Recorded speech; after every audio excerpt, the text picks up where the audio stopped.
Hey everyone, mock draft season is here, and today we're going to break down the latest projections from Mel Kiper Jr. and Daniel Jeremiah for the Chiefs' 31st overall pick.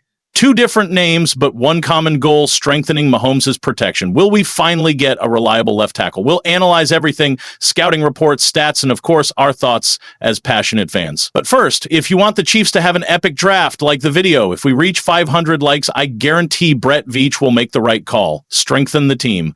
Subscribe to the channel if you haven't already, and let's talk about the future of our Kansas City Chiefs. Now, enough talk. Let's dive in. Mel Kiper Jr.'s pick. Kelvin Banks Jr. According to ESPN's Mel Kiper Jr., the Chiefs will select Texas offensive tackle Kelvin Banks Jr. with the 31st overall pick. And listen, if this guy is still available, Brett Veach needs to run onto the stage and hand Goodell the card in person. Kiper points out that Banks can play left tackle, right tackle, or even guard, depending on the need. And let's face it, after our protection was a complete disaster in the Super Bowl, bolstering the offensive line is a top priority. We can't keep watching Mahomes run for his life on every play. Banks' versatility makes him a very interesting target. He could compete for a starting spot with Jalen Moore and even Jawan Taylor, who didn't exactly have a stellar year. If necessary, Banks could even step in for Joe Thuney, who is now in Chicago. In other words, wherever he's needed, this guy can help. Kelvin Banks Jr.'s college career. Kelvin Banks Jr. played at the University of Texas from 2022 to 2024 and was a true wall in college football. But he didn't just dominate his position. He racked up some impressive individual awards: Outland Trophy Lombardi Award, Jacobs Blocking Award, unanimous All-American First Team, All Big 12. His stats are insane. In 2024, according to Pro Football Focus, Banks had an overall grade of 86 with an 89.8 in pass blocking and 81 in run blocking. Do you know how many sacks he allowed in the entire season? Just one. And he faced some of the best pass rushers in the SEC. If that's not enough, Banks also has plenty of experience. He started 42 games against elite defenses and held his own. Now imagine him lining up alongside Creed Humphrey and Trey Smiths. That would be luxury protection for our QB1. Why Banks fits the Chiefs' needs? Looking at Banks' skill set, it's easy to see why he's so highly rated. He has refined technique, quick feet, great body control that makes him reliable in both pass protection and the run game. Plus, he's already handled elite edge rushers and performed under pressure. Of course, no one is perfect. One of Banks's downsides is that he sometimes leans too heavily into pass protection, which can make him vulnerable to counter moves. But overall, this guy could be a game changer for the Chiefs. Stay tuned. We'll also cover Daniel Jeremiah's projection next. Could the Chiefs' next left tackle already be on the board? Let's find out.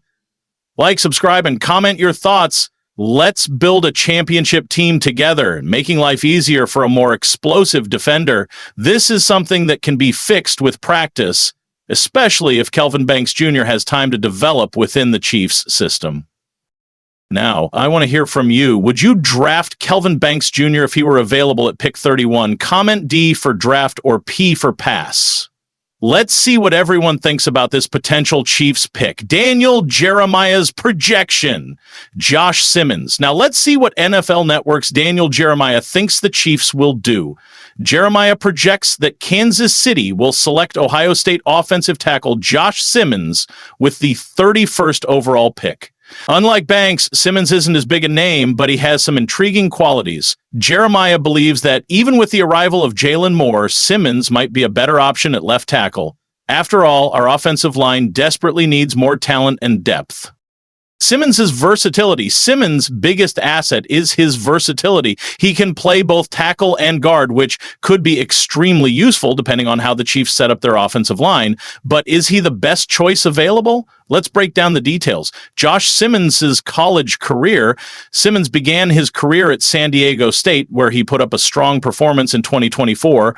He was named third team All Big Ten and helped the Buckeyes win the national championship. His stats are impressive. Overall grade 74.4 via PFF pass blocking grade 82, run blocking grade 68.7, sacks allowed penalties committed 1. Here's the most impressive part. Simmons allowed 0 QB hits and just 1 pressure all season. That shows that when healthy, he can be a reliable blocker. But can he maintain this consistency in the NFL? Strengths and weaknesses. Simmons has some standout traits that make him an exciting prospect. Athletic and agile, great body control for his position, strength and speed to handle fast pass rushers. However, there are concerns. Injury history raises questions about his durability in the NFL. He's committed a lot of penalties in previous years, which could be a problem for an offensive line that already struggled with discipline in 2024. The big question, Banks or Simmons? If both players are available, who would you take? Type K for Kelvin Banks or JS for Josh Simmons in the comments. It's clear that the Chiefs need to bolster Mahomes' protection, and both Banks and Simmons could be key pieces to that puzzle. If Banks falls to the 30th pick, he has to be the priority. But if he's already gone, Simmons could be a strong backup option. Now, I want to hear from you, Kelvin Banks or Josh Simmons. Who's your pick? If neither are available, who would you want the Chiefs to draft? Drop your thoughts in the comments. Let's discuss. And of course, if you haven't already subscribed to the channel, what are you waiting for? Click the subscribe button and turn on the notifications bell so you don't miss any updates about the Chiefs. Breaking news. The Baltimore Ravens might be on the verge of a major defensive move that could shake up the entire AFC landscape. A name that's been circulating in trade talks for weeks has started to gain serious traction behind the scenes in Baltimore over the last few hours. Some analysts believe a deal could close at any moment. I'll break down all the details, but first, make sure you've smashed that like button if you're a true Ravens fan and believe we can make it to Super Bowl 60. And if you're feeling confident, drop a comment like this. Go Ravens, let's go to the Super Bowl. All right, here's the big news. The player who could be heading to Baltimore any day now is Jaire Alexander. Yes, my friends, Alexander could be available soon, and Ravens fans have every reason to pay close attention. The former Green Bay Packers All-Pro cornerback who used to shut down top receivers with ease is now at the center of one of the most intriguing roster decisions in recent memory. The question is, will the Ravens make a move to bring him to Baltimore? And if they do, what does that mean for their championship hopes? According to multiple sources, including ESPN's Packers insider B. Demovsky, Green Bay is actively looking to part ways with Alexander. Whether through a trade or an outright release, the writing is on the wall. Jaire Alexander will not be a Packer when the 2025 season begins. If Green Bay can't find a trade partner before the NFL draft, they could designate Alexander as a post-June 1 cut, saving the franchise a massive $17,090,000 in salary cap space. That number rises to $18 million in 2026. The Packers haven't even approached Alexander about a possible pay cut, and sources say he wouldn't accept one anyway. That means Green Bay has two options: find a trade partner or let him walk. So here's the real question. Should the Ravens make a move for Alexander? Baltimore is in dire need of cornerback depth. Right now, they have Marlon Humphrey, newly acquired Nate Wiggins, and a handful of question marks at the position. They need a game changer in the secondary, and when healthy, Alexander is exactly that. But that's the key phrase, when healthy. Injuries have plagued Alexander in recent years, raising concerns about whether he can still perform at an elite level. Financially, the situation gets even more interesting. If the Ravens were to trade for Alexander, they'd take on his existing contract, which includes a $16,150,000 base salary and a cap hit of $25,480,000. However, Baltimore could trade for Alexander and immediately restructure his deal, adding void years to spread out the cap hit, a strategy they've used before with players like Ronnie Stanley. If the Ravens don't trade for him, they could wait for him to be released and negotiate a team-friendly contract. And let's talk about how Alexander's market value has shifted recently.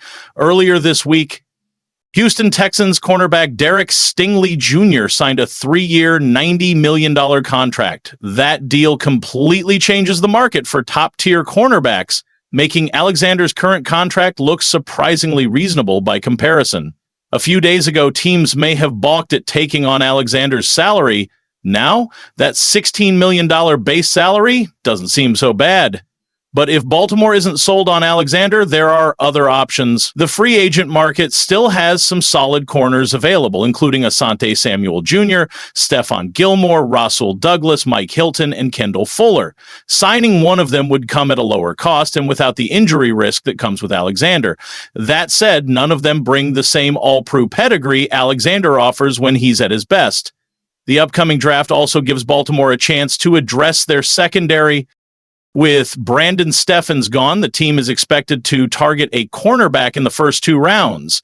Names like Will Johnson, Kool-Aid McKinstry, and Nate Wiggins have been floated as potential fits, but will a rookie be ready to contribute at a high level right away?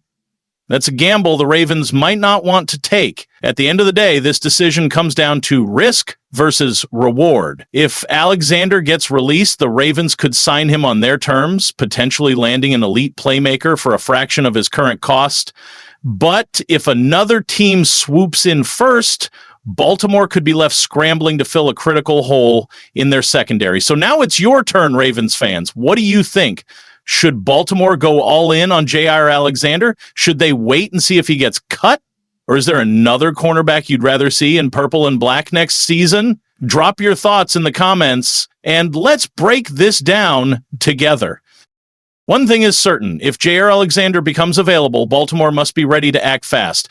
This isn't just about adding talent, it's about making a move that could be the difference between another playoff run and a true Super Bowl push. The Ravens already have one of the best defenses in the league, but their secondary remains a concern. Adding Alexander would provide an immediate upgrade, giving defensive coordinator Zach Orr more flexibility in his schemes. Imagine a fully healthy Alexander lining up alongside Marlon Humphrey. Opposing quarterbacks would have nightmares trying to attack that duo.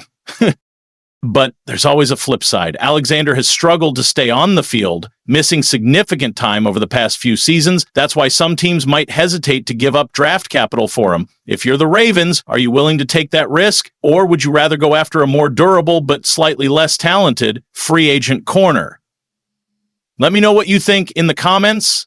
And don't forget to like and subscribe for more Ravens updates. This offseason is about to get very interesting. Stay tuned.